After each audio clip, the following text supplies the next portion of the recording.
in BvS. Okay, one of the arguments for Superman is that he wasn't the beacon of light and hope that he was supposed to be.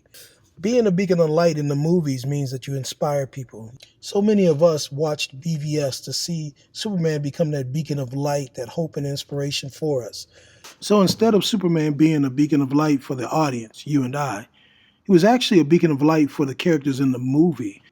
And I'm guessing that this movie was actually written about Superman being that beacon of light for two main prominent characters in this movie. We know that he was a beacon of light for several.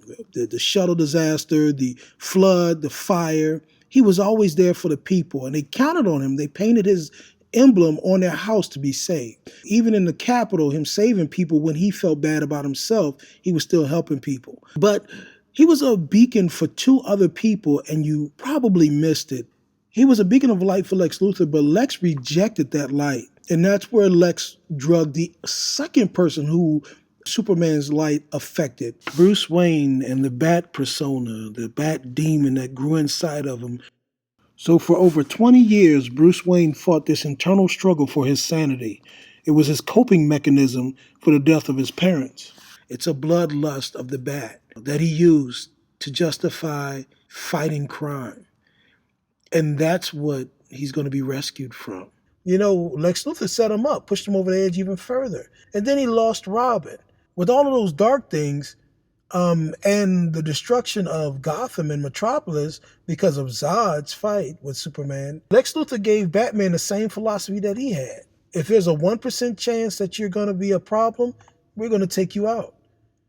Even Alfred couldn't convince Batman that was just not the way to think about it. So he tried to fight Superman. Superman never fought him. Superman could have took him down easily. We all know that. He could have took him down easily. But trying to be a beacon of light, Superman decided not to fight. Superman actually said, my mother is in peril, the last parent that I have. Let me see what I can do to save my last surrogate. And I'm not going to kill somebody else to do it. There's your beacon of light right there. So he goes to Batman. He says, hey, I want you to help me.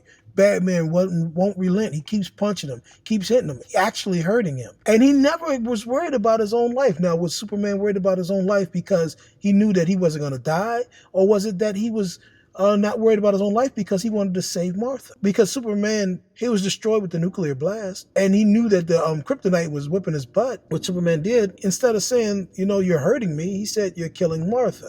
With all that you're doing now, if you kill me or you stop me, you're killing Martha. That in itself became the beacon of light for Batman, because Batman actually heard that. Batman had a flash. Oh my God, that's my mother too. I'm killing somebody who has a mother. I'm killing somebody just like me. It was actually a Batman's movie. It was about Superman's beacon of light to Batman and Lex Luthor and the rest of the world, but it was still a beacon of light. I'll do another video why Lex Luthor rejected Superman's light, and eventually I'll do a video on the philosophy behind Batman as well. Alrighty.